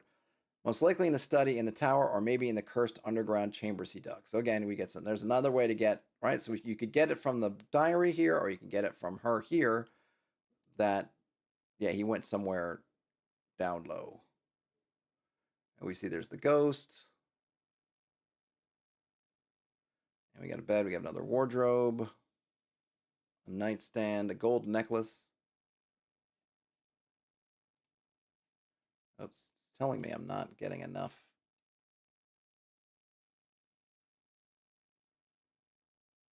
Okay, I'm back. Telling me I didn't have enough. I guess my bandwidth hit a little clunker, but we're back. Okay. So that's all right. So that's it. We got all that in the upper floor. Albrecht's study. Okay. Riddles. So here we go. Stairs from lower level lead to a door. Door is magical and cannot be picked or forced open. When the first PC approaches, a face forms in the wood panel and speaks in Elvish. In your life, I am the guest you never invite, but I will attend in the day or the night. Who am I? The answer to the first riddle is death. PCs guess the answer. The door speaks again. Of all the stones, I am the most precious. What am I? The answer to the riddle is ruby. How Lord Faulken dearly called his daughter Eleanor. Did we get that in Eleanor's room? A ruby? Do we know about a ruby from somewhere? Oh, there it is in the nightstand. Still, that's a toughie. All right, so Max says AD&D does have a trap soul cells 8th level wizard spell 2nd edition, and then in 3.5 it requires a gem for the prison. Could be modified. Yeah, you could. I mean, obviously this is a Faulken homebrewed spell, and maybe has some other material component, and obviously just uses some other container. You supply the containers, doesn't have to be a gem. Okay, so if the PCs fail to answer the riddles correctly, the face breathes fire, hitting anyone within 5 feet for 1d6. Notice things are not doing a ton of damage here, and that's, because it's kind of a rough going. PCs may attempt to force door open, but each attempt triggers a random encounter roll. All right, hey, glitch. All right, so we got that. Okay, so ruby. And then if you can answer those too, the ruby's kind of tough. I might have some other spots where we get ruby. Maybe it's there. I could probably do a. How often does ruby show up?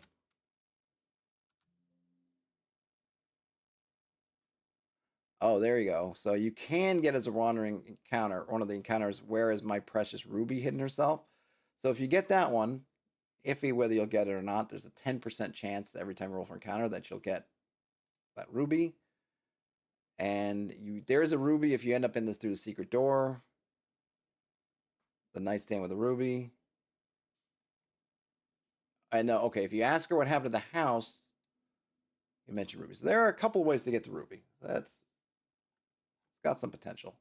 So what is inside here that you've answered riddles, potentially got your breathed on with fire?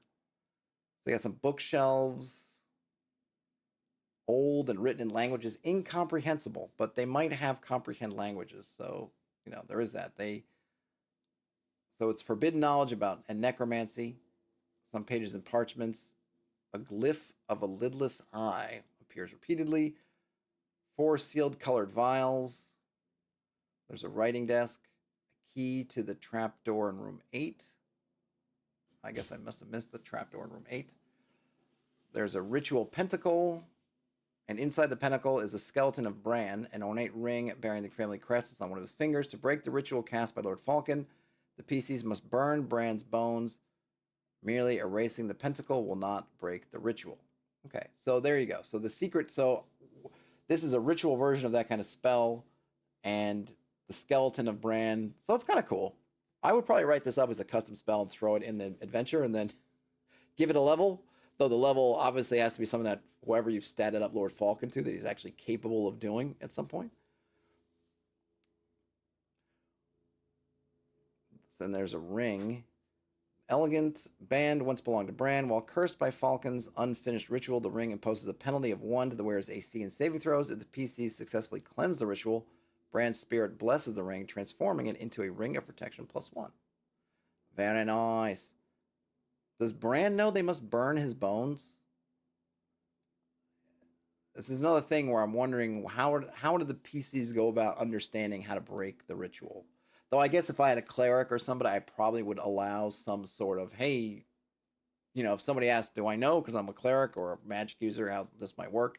Something like that, because otherwise it's kind of random. I mean, fire's it's random, but at the same time you think, well, what are they going to have available to them if they're going to destroy things?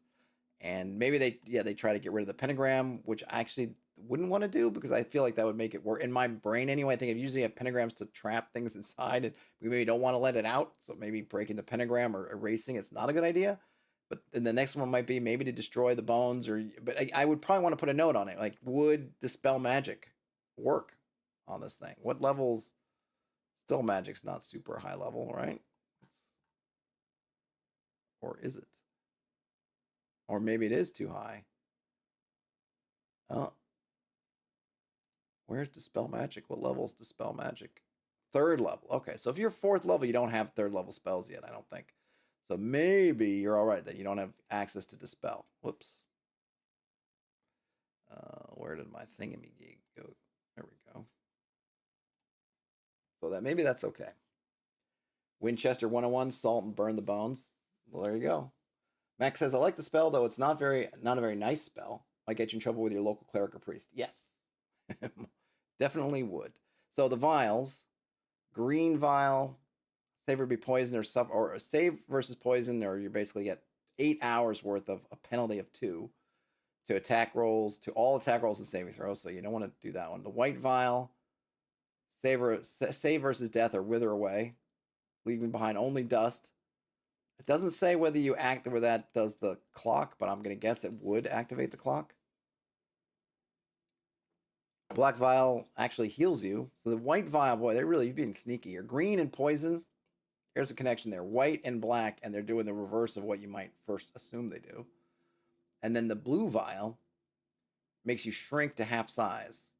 All your ability scores are halved, and you can only carry half weight. And it lasts for 24 hours. But what about your stuff? That'd be great if the fighter in this big chain, plate mail suit drinks that and shrinks and can no longer wear his plate mail. Could be fun. Max says, put a caveat on it like it must use holy oil for the burning. Oh, that's good. Yeah, I would definitely leave it up in the air.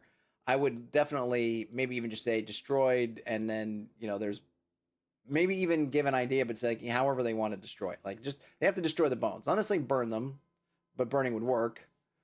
Destroy them. Yeah, if you had some kind of acid, go ahead, use your acid vial. If you got holy water, splashing with holy water would do a little bit more open-ended.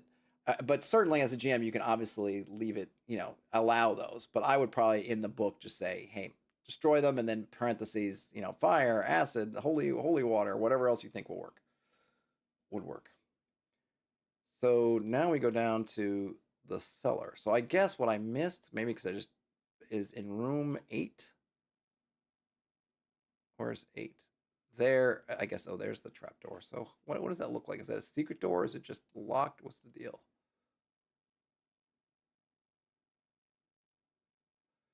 8, the pantry. Hatch, secured with a heavy metal lock crafted by Faulken and infused with magic. Only the key opens the hatch. Okay, so this is another one where you could have knock. So how are you interpreting the use of knock on that hatch? Because I would just let it pass. Which I guess just means that you might be in a spot where you get to the lair before you've explored the whole house. I'm not sure what harm it does. Because I haven't seen anything so far that we've learned that gives you information that you really, really need. I haven't seen anything. Again, I'm skimming and everything. I haven't seen where it's like, hey, if you don't have this, you cannot deal with Lord Faulken. So presumably nothing breaks if they happen to have knock or some other thing and they put the kibosh in that lock and open it up. But, We have to know. So here at cellar, it's pitch dark. We would pitch dark. Asterisk, so we would roll for encounters. There's some crates, barrels, and a secret door. Oh, let me go back. Where am I going? 18, secret door on the north wall. To open the door, the PCs must have 2 torches set in both sconces. Oh my gosh, someone's leaning on their horn for some reason outside. Hopefully you don't hear that, but I hear it. The room is pitch dark. All right, so this is 18, right? So where does the door go? Secret door on the north wall. To open the door, the PCs must light 2 torches and set them. It's on the north wall. Is that an error? No, yeah, it is an error. It's the south wall because north is going this way. And I think this is where you come down. So the secret door is here in the south wall. So typo. Should have been south wall, but they said north wall. Okay, so that's good to know. So I'm not going crazy with that. So okay, cavern, luminous mushrooms, stalactites, and some more skeletons. The remains of workers Lord Faulken hired to excavate this underground, and the first victims of the Orb of Souls. The PCs search the bones. 6 soul orbs will rise and attack. We haven't seen much about soul orbs. I think they show up in the random encounters, but we haven't seen them anywhere else. This is the first time. Again, this is this weird thing with, oh, hey, the dwellers, they got killed by the orb, then they come back as these dwellers, and yet we have more skeletons. These are specifically the first victims of the Orb of Souls, but they're not dwellers. So it's just, you set up a rule, and it's just broken all the time. So I would, why have it? You know, why not? I think just because I guess maybe I'm fixated on it too much, but I just think that maybe you could use a different creature or some other kind of interesting thing instead of the undead. And then because you use the undead's like, okay, I have this undead because I'm killing all these people with the orb. So the orb turns people into these kind of undead, and they're going to be wandering around. But they're only wandering creatures checks, and in one room that we've seen so far, there actually been these particular undead. So if I decouple the fact that the life draining with the undead creation, then I can maybe do something else, because you can think about what might Lord Faulken have done, what other spells does he have, what might he have summoned, who also can't leave, by the way, to do things. And you could have a lot of fun with that. Is there a demonic thing where there are imps or somebody else helping? Is this something where some demon is involved, and that they're helping out and supplying muscle? Like, you could just have a lot more fun with it. But if you're going to go with they were killed by the Orb of Souls, so this happens to them, then they should happen to all of them, especially when you literally say that they were killed by the orb. And this is what happens when you kill by the orb. Might just be an oversight. Yeah, I think so. I mean, I think that there's probably a balance here with the encounters, because this idea there's not very many places to rest. You can't leave. So I think they're trying to massage the numbers a bit. You have a Dragon's Breath trap that is not, if you're second level, chances are it's not going to kill you. There's a lot of things where the damage is kind of toned down, which I think is actually a good idea, because it's that tension of, well, when you're getting close to dying, and then what's happening and then these encounters, and of course, what's going on. So there's this kind of neat tension of you getting, lower on resources, and you're here, and you could potentially rest, but whatever happens, right? So I get some of that, but at the same time, if you're going to make the rule, stick by your rule, or tell me why some of them don't follow the rule. Max says they utilize it for more of the house. Yeah, totally. And the thing is, maybe you have, and what you could do is have there be a social component. I like that some of the ghosts and the entities in here, like the wife, the lady, and the daughter, and the son, they have a social element where you can talk to them. Give that to those other people. Like, they died, and they're not these dwellers. They can speak, and maybe they don't know what's going on. You can have a lot of fun with, what do they know that's true? Because Lord Faulken didn't tell his plans to everybody. What did he tell them? What did he think what did they think were going on when they died? And they could be sort of unreliable narrators. They know some things that are true. They know things are not true. Maybe they've gone crazy because their spirits are kind of trapped here. Like, you could just do something else with them. And then you could still have some creatures and soul orbs and things like that. So the soul orbs, just so we know, they're undead. They stay silent, so they attack. They're okay. That's just they're necrotic. They have necrotic darts that are ranged attacks, and they also explode. And they do more damage. 2d6 plus 1 damage to all nearby creatures. Save versus breath for half. So yeah, that is nasty. Okay, that's the cavern. So the luminous mushrooms, each mushroom, yeah, so these mushrooms, each with a stalk about 20 inches long and a broad pointed cap, emit a faint greenish glow. If a PC touches them, the mushrooms release a cloud of spores, creating a 1 cubic foot cloud. Anyone who inhales these spores must save versus poison or fall into a state of hallucinations for 1 hour. These are cool. And a nice touch would be, are these mushrooms used for something? Like, why are they here? I feel like they could be wild. You know, this place has been abandoned, whatever. But it'd be interesting to think about, why are they here? Did these play a role? You know, here they emit a greenish glow. Make it the bluish glow. Make it a bluish glow. And then again, the party might be cued into something that these, and I'm making this up because I don't know, but undead glowing blue, mushrooms glowing blue. Maybe these mushrooms and the undead have some kind of connection, which might be a reason for the party to maybe harvest some of these mushrooms if they can. Or maybe you can have it do, instead of it just being, you know, falling into a state of hallucination, maybe it does that draining life out. Like, you know, we have this theme of life draining, of use that. Like maybe the mushrooms, which is why Lord Faulken has them here and why he was harvesting them, because he's building this thing using their power. So that maybe he saw that, like, oh, you hurt somebody in here, or you get breathed in the spores and you lose some life force, and that rejuvenates the mushrooms. Then he's getting his idea. Haha, you know, there could be I might even have in here a whole little laboratory setup where he's been working with these different fungi or things and discovers this weird connection. Like, boom, like you learn something else that's new, and plus you get a kind of a fun thing that party members could take back with them and try to do their own stuff with. Something they can take with them, a souvenir of the manor house, if you will. All right, so the skeletons. So we have the antechambers over here. It's got let's see, it says there's a creature. A few meters from the door stands a massive creature made of bones. This is Faulken's horror. And this is the one that's got like choppers, and it's got a slicer.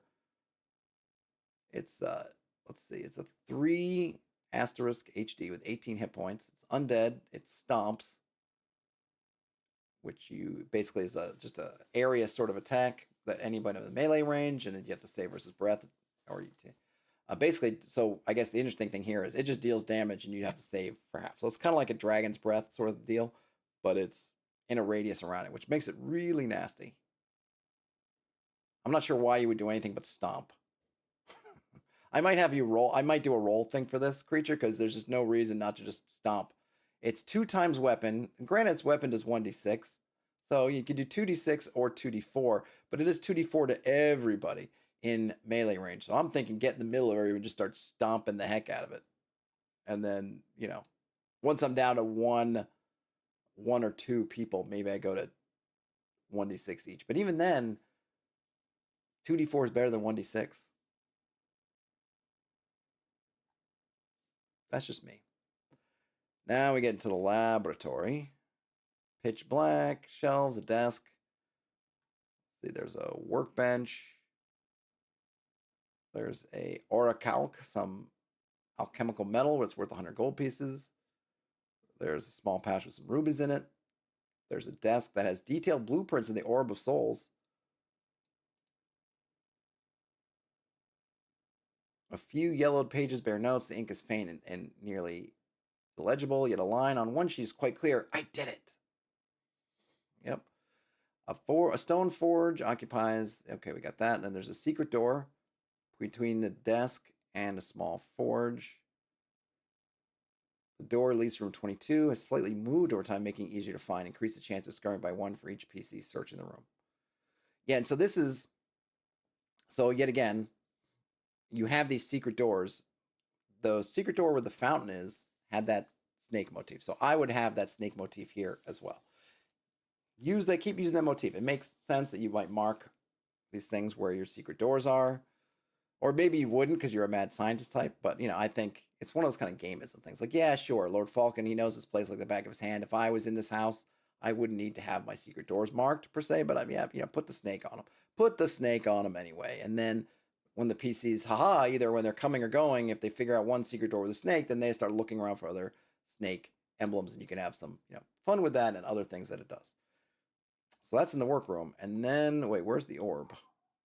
Is the orb actually here? It is not here. But we have some sidebar stuff on the orb, which I'll read. The Orb of Souls is an ancient artifact, and the malevolent knowledge that created it has been lost to eons, or so it is believed.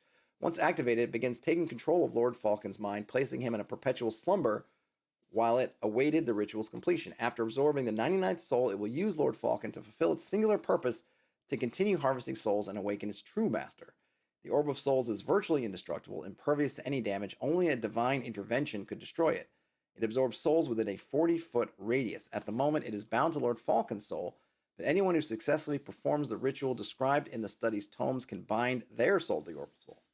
So here's a nice twist. You too can have your own Orb of Souls, or at least one person can. Lawful characters experience an instinctive sense of revulsion when near the orb, while chaotic ones feel attraction. That's another nice touch. I like it. Pull in the alignment a little bit.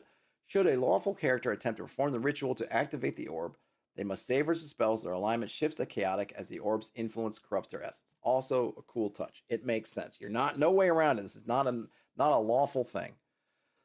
Lord Faulken has been in magical sleep for around 150 years. The Orb of Souls keeps him in this state until the ritual is completed. He endlessly dreams of the atrocities he committed during the final years of his life. Yeesh. And is unaware of what is happening within the manor. If the Orb of Souls ritual is completed, Faulken arises from his centuries-long slumber, now an immortal thrall to its dark power. His actions are entirely dictated by the artifact's insatiable drive to collect souls, leaving no trace of the nobleman he once was.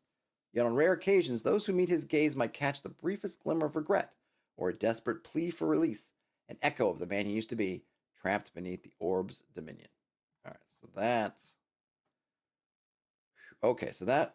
cool, but that's I guess all the stuff's in the crypt. So look at the crypt through here, the chamber. All right, does it say it's secret? Okay, it does have a little S here. That's kind of cool, but it's really small. I don't know what it's like on a printed page if it's bigger, but man, we could see that it's a secret door, but I might make that a red. Use a red, make it a nice big S with a red. And there's no reason not to really highlight that secret door that is secret. The door that is secret is the secret that is a door. Crypt. Here we go. Braziers shed an eerie blue-green light. All right, so we have blue and green here. I might just go blue and go with that blue theme. And I really like the idea of the mushrooms somehow being connected to this. I would totally add that in myself. Stone sarcophagus. A golden... Okay, 2 chambers. I'll read this room. What am I messing around with? This chamber is lit by 2 braziers flanking the entrance. Like the previous room, it is well furnished with brick walls and a stone floor. A gold sphere in the center of the room hovers a few inches above a pedestal about 3 feet high. The sphere is encircled by 2 bands rotating in concentric circles around its surface, where a lidless eye is engraved. A stone sarcophagus lies on the wall opposite the entrance, with the body of an incredibly old man resting upon it. The braziers shed an eerie blue-green light that gives no heat. The sphere is the sword of Souls, and the man is Lord Faulken. The Orb of Souls is indestructible for the adventurers. However, there are several ways to halt the ritual initiated by Lord Faulken. So one is kill Lord Faulken. Killing him while helpless is the most straightforward way to prevent his awakening. His soul will be absorbed into the orb, and if it is the final soul needed, it deactivates. Otherwise, it will imprison the remaining souls before going dormant. In either case, the curse fades away. The Orb of Souls will remain inactive until someone performs the bonding ritual again. Same happens if the PCs kill Faulken when he's awake. So this is interesting. A little bit of a potential anticlimax. As there's the orb. Let's just walk around, slit his throat. It's like, okay, you're done. That's it. That seems to be. I don't understand what it says. This bit here, where it says otherwise, it will imprison. Hold on a minute. First we go. Okay, his soul will be absorbed, and if it is the final soul needed, deactivates. If it's not the final soul, it will imprison the remaining souls before going dormant. Well, I don't know what that means. Hasn't it already done that? What is it? What does imprisoning the remaining souls mean? I think maybe I'm missing something there, but I don't know. All right. In any case, the curse fades away. All right, so yeah, so just kill him before he wakes up. Remove the orb from of the souls from the manor. So the way to finish this number one, or way to stop it, kill Lord Faulken. That seems to be the easiest, though. You know, it's funny. It is easy and super straightforward. Just walk around the orb and do it. But you know, especially OSR teams probably will be a whole lot of like, well, can we go past this thing? Can we get around? You know, there'd be a lot of dithering. I could see people not doing the obvious thing just because you just think like it can't be that easy. You can't just go walk around this thing and kill it. Though one thing I don't get, the 40 feet dealio. Impervious. Didn't say it says anything in 40 feet. There we go. It absorbs souls within a 40-foot radius. I'm not sure what that means in this context, because if you're coming in here, you're already within a 40-foot radius. And these are all 5 feet, so you're actually within a 40-foot radius. 5, 10, 15, 20. You're in this room. You're approaching the door. Or would it be 20 feet this way and 20 feet that way? Or would that be 20? Yeah, I think anyway, you get to the door, you're in the radius. So is your soul just absorbed? I think not. So I guess you can just walk around the thing. I'm not sure, but it seems like you could. Josh, hey Josh, says, isn't it trying to absorb a total of 99 souls? I think if his soul is 97, then it will absorb 2 more before going dormant. It's I don't think so, because it's well, yeah, I don't know. I don't know. It will imprison the remaining souls. I don't know what that means. Yeah, Josh, I'm not sure. I can't, like, what does that mean if it's just going to grab 2 more souls and go dormant? I don't think it can take them. I think things have to die. Like, I don't think your party of 4 walks in here and it just grabs 2 more. It grabs 2 player character souls because they're the only ones around, and then goes. So I'm not at all sure what this means. That's an interesting idea that just goes, whoop, slurp, take 2 more souls and go dormant. If that is what it's doing, and we'll have to read if there's a bigger entry on the orb. That's interesting. I just don't know what it means. So maybe you're right. We'll see. Okay, so if we remove the orb, so that's one way. Remove the orb from the souls. Remove the orb from the manor. The adventurers can take away the Orb of Souls. It is extremely cold to the touch and tries to float away. Once Lord Faulken is out of range, returning to the entrance of Brightmoore Manor is sufficient. The curse breaks.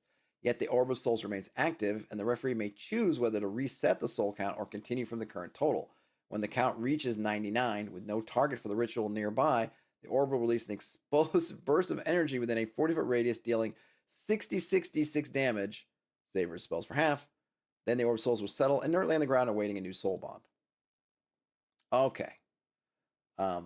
Josh says, oh, I mean, it absorbs the next 2 things that it would have otherwise absorbed when they die. I guess not sure. Yeah, maybe that's it. It's just weird because it doesn't say absorb, it says imprison, and it's I don't know, the wording is a little bit tough there for me to parse out what they mean. This is kind of fun. Oh, hey, just it just go out and explodes. So you can take it out of the manor, which will break the curse on Faulken, but of course the orb is still going. Or you can deactivate the orb. This solution sees the PCs researching a way to deactivate it permanently. A good starting point can be found in the tomes. So it's basically, this is kind of like your adventure hook for continuing adventures of, okay, we've grabbed the orb, we've removed it, or we haven't deactivated it, we didn't kill Faulken, we removed it. So now what do? Is we can take it, hopefully you have somewhere safe. The thing is, you're only fourth level, so where can you go? But maybe you have to find, hopefully you have some kind of patron or somebody you can look at, or a close friend, or somewhere you could dig a hole and put the orb in it and come back when you have the way to deactivate it. Really be interesting. And also be interesting if this thing's rolling around the prime material plane with you, then who's after it? Who wants to get the orb for their own thing? So it doesn't seem like it's a good thing.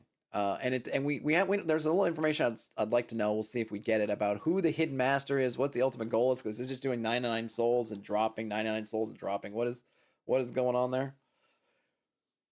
So further development. Feel free to have the story unfold and expand as you wish. You could introduce a shadowy figure who tries to steal the orb. Yeah, I definitely would. Maybe the vision of the desert.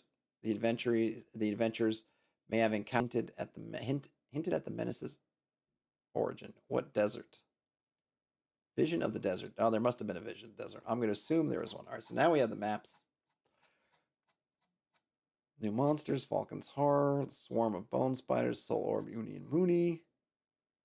So here they do say that they get up. Did we miss this? Because I don't think that they have stats when we first saw Uni and Mooney. It seemed like they were just dead. And here they're not. What's the deal? Uni, Mooney, come to me. They were on the middle floor, right? They were in the master bedroom, I think. Right, 2 skeletons.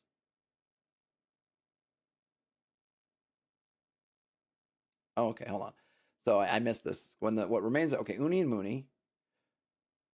The daggers. See, why did they do this? See, they had it under the daggers. Is probably why I missed it. Okay, so they rise up if you take the daggers out. So they're both +1 daggers. If you take them out, they'll rise up. Okay, so that's again, it's just another twist on the undead. So now these undead, so here again, is it the magic? Is it if we put magic daggers in them, things will stay dead, but if they don't, they get up? You know, things I would like to know. Things I would like to know. Oh, yeah, that's cool. You get some. Oh, yeah, they said pre-gens. So you get some pre-gens. Sweet. All right, that's the event adventure. The only thing I want to see before I wrap this bad boy up is what is there anything about the Orb of Souls that I missed that might explain things? All right, so the Orb of Souls, powerful artifact. The soul of any humanoid creature that dies in the manor's walls be absorbed. Got that. 400 humanoid creatures. Yep, got that. All right, so we did see that. Where does it say for me to go? The Orb of Souls. Yeah, we read this already. Yeah, so Josh, right. So in the description of the effect of taking the sword, it says imprison the remaining souls, which is not what that means. What are the remaining souls? Who or what are the remaining souls?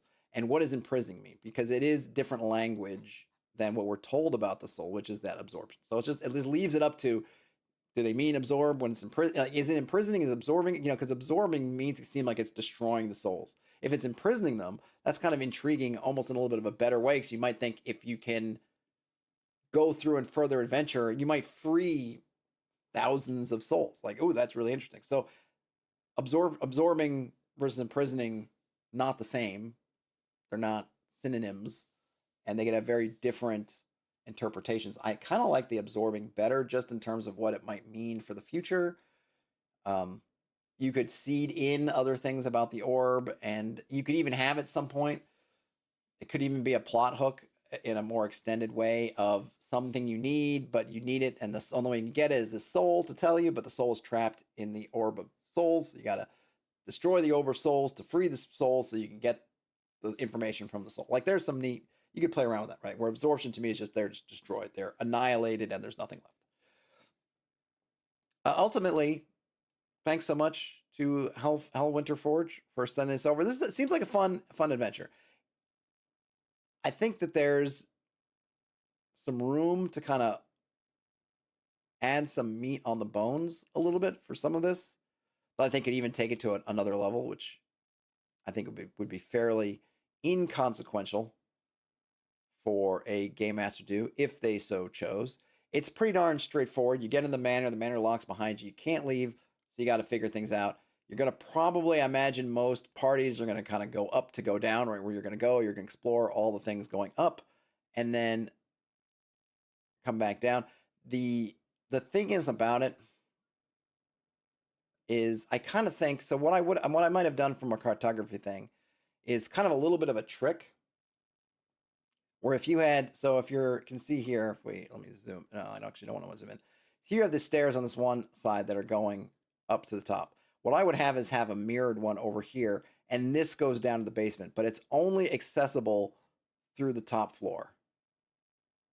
presuming you don't use, I mean, they don't have the spells to really, they pass wall, they don't have it. If you're staying within that kind of 2 to 4 level range, they don't have pass wall, they don't have turn rock to mud, something else. So if you put a sufficiently thick wall there that has no secret door, so you can't use knock on it because it does secrets, and use that as a shaft that goes all the way down, then what you're doing is you're compelling folks to at least go up to the top, come up here, run across some top thing, and then come down again. And then you could maybe you can even have something fun up here, some kind of other room here, just because you want to get, I think you want to at least force people to go explore. Because I could easily see, and again, it's, how are you going to run this, right? Because knock is a spell, 2nd level spell. So if you're playing a magic user of 2nd or 3rd level, you're potentially going to have knock available. And if you have knock available, you could just go right there and knock and get down to the basement, and then end this thing kind of before it's started very much. Which just could be, that one way is just like, yeah, that's just how the cookie crumbles. If you want to cheat and just go straight down, then yeah, just go straight down and do it, or go up and sort out the mystery. There's nothing up top that forces you. There's nothing. One thing that might have been, I might have wanted to do, is put something here that at least if it doesn't compel you to go upstairs, that makes it that you want to go up, makes it that you really want to go upstairs first. Maybe there's another puzzle, another door trap or something that you need to, that's stuck, and you need, maybe door's not right. Because I'm always thinking, well, if they have knock, I don't want to just say like your knock doesn't work. Because, here's the thing, right? You're playing BX or OSE or something like that. Not only if you just say, well, knock doesn't work, it's not just that spell doesn't work, but it's not 5th edition where you just like, well, I have all these other spells, so I can just use that spell instead. Like, no, you memorized knock. And you're not going to be able to memorize another spell until you rest for 8 hours or whatever you do. And you can't leave. Granted, there's the one room where you can rest in safely. It's pretty obvious that, hey, you should rest here kind of thing. But, whatever. But the point is, you can't, it's not just that the spell doesn't work, but I've got oodles of other spells. You're only 2nd level, so you only have a couple of spells. You get maybe two 1st level spells, 1 2nd level spell, something like that. So that spell is precious. And it's not that it's not useful. Like, oh, I picked knock as my 2nd level spell, but we're out in the middle of the desert and there's no doors. So darn it, didn't get to use knock. It's no, you're in the perfect, you're literally in the perfect place for knock. And I'm just kind of saying it doesn't work for reasons. So I personally, if I were running this, wouldn't do that, which means that it could be super easy to get down here. And so what I would like is something down in that basement area, not to say that you cannot defeat me until you go upstairs, but maybe something that speaks to you and says, maybe we need some more information first, and then gets you to dig around up there, right? That might be the one thing I'm doing. And I like the fact that you get a lot of potential social interactions. I think I'm a little bit, which I've gone over, the undead, the way undead are used here are just a little bit confusing to me, just because it's not consistent given what we know is happening in the module. So I think maybe swap out some of those undead for something else, or come up with some method of why are undead awakening, and what has caused the undead to awaken. Maybe we can make it something like, oh, you have to step close to them, or oh, you have to do something, or oh, something else. And that way you can still have some of the undead that are just deactivated because whatever that trigger's not reached, and you can make some consistent trigger. I think the blue glowing also, if the ones that are come up should all glow blue, and that should be written in the descriptions. But it's fun. It's really well laid out, beautiful cartography. I think a couple things like some of these secret door symbols could be clearer. They could just upsize it and make it red or blue or some other singular color to sort of show off. I think you just made it a red S. That probably would even be enough without even really increasing the size too much, just to make it pop out a little bit more. Well laid out. A couple things I found. I think maybe a couple typos or mistakes, maybe, but certainly. And granted, I didn't read everything, but it's well written. I think almost everything is clear, and a few things that aren't clear, you can just sort out. As usual, read the module before you run it, so that when you run against something, you've had a chance to figure out what you want to do with it. Beautiful artwork,